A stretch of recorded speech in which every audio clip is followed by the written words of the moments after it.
Netflix's adaptation of Shadow and Bone was excellent. Here's the first of 13 planned Shadow and Bone videos. Spoiler warning for season 1 of the show. Oh, you look great. I mean, you look healthy. Ravka is a country who has been at war for a very long time, and as a result, there are a lot of orphans, such as Alina and Mal. They were raised at an orphanage in Karemzin. Now, in their youth, Ravkan children are tested to figure out if they are Grisha. The Grisha test does not work if the subject is already feeling pain, so Mal could not be tested since he was injured from a fight. Later in the story, Alina claims to not have known that she was Grisha, but that's not true. She knew that she was Grisha, which meant if she was tested, they would take her away from Mal. And Mal was her world, her everything, her true north, just as she was his. So Alina secretly squeezed some broken shards of pottery to cause an injury so that the test would not work on her. Then Alina made a conscious decision to repress her gift. She pushed it back to a secret, dark place inside her. Ergo, the title of this video. Can't hide forever! Years later, Alina and Mal both became part of the First Army, which is comprised of people born without Grisha gifts. People who are referred to as Arkazatsia, the abandoned. Another word for orphan. Orphans as children and once again as adults in the First Army. Mal was selected for a mission though through the fold, which meant they were going to be separated. I'll find my way back to you. But Alina loved Mal so much that she finagled her way on board despite a trip through the fold being thought of as certain death. During the trip through the fold, Mal was attacked by a Volcra. He nearly died. I'll meet you at the meadow. And Alina was attacked too, but they were all saved when her power came to light.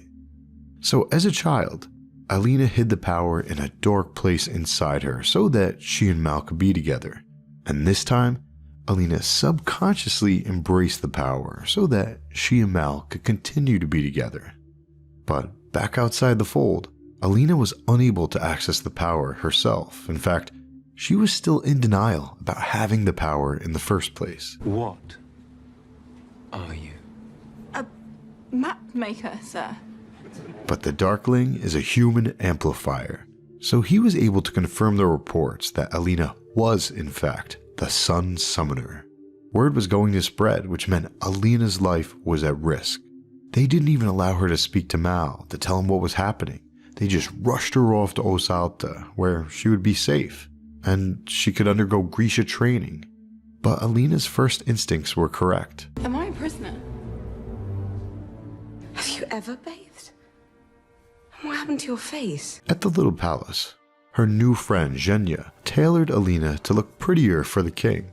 But Alina refused to let Zhenya erase her hand wound because that wound reminded her of Mal. And although Alina began having dreams of the stag as she used to in her youth, the stag to which she was connected, Alina continued to repress her power, so she was only able to access that power when she was with the Darkling or with Baghra, since they're both human amplifiers. Everyone believes that you are the one. Come back when you believe it too. But several things began to cause Alina to change. First off, she was embarrassed. How was your time with Baghra? It was a promising start. She felt like an outcast. Second, guilt. Why are you here eating figs? You should be training every waking moment to tear down the fold. Alina felt as if she wasn't just failing the Darkling or Baghra or herself, she was failing all of Ravka. These things influenced her, and they allowed Alina to access the power, at least a little bit. But it wasn't enough. Not nearly enough. When Baghra and the Darkling told Alina about the possibility of creating an amplifier for Morisova's stag in the books, Alina felt a surge of frustration. All her emotions had finally reached a breaking point.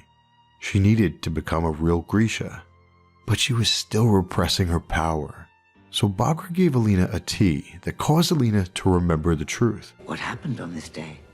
I knew the testers used sudden pain to detect Grisha power, but it wouldn't show if I was already in pain. You protected yourself by denying yourself. Bagra then laid on the guilt. How many more Ravkin children need to be orphaned to this war because you are afraid to face the truth? The Darkling then laid on some guilt in his own way, and it may have been genuine. The noose tightens, and our own people are turning against Grisha just as their kin once did. Alina began falling for the Darkling, and she had been writing letters to Mal over and over, just as he had been doing for her. But they were played. Their letters were not being delivered to one another. Where is he now? I don't know. Who are you holding back for then? Eventually, Alina felt as if Mel had abandoned her. And in response, she abandoned him. In her heart, she moved on. Once she had given up on Mal, Alina apologized to the Power for having abandoned it, for having left it so long in the dark. Then she called to it, and the light answered.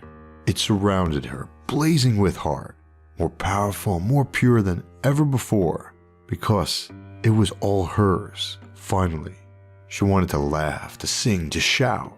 At last, there was something that belonged wholly and completely to her. Alina Starkov, the Sun Summoner. Good girl. Now the work begins.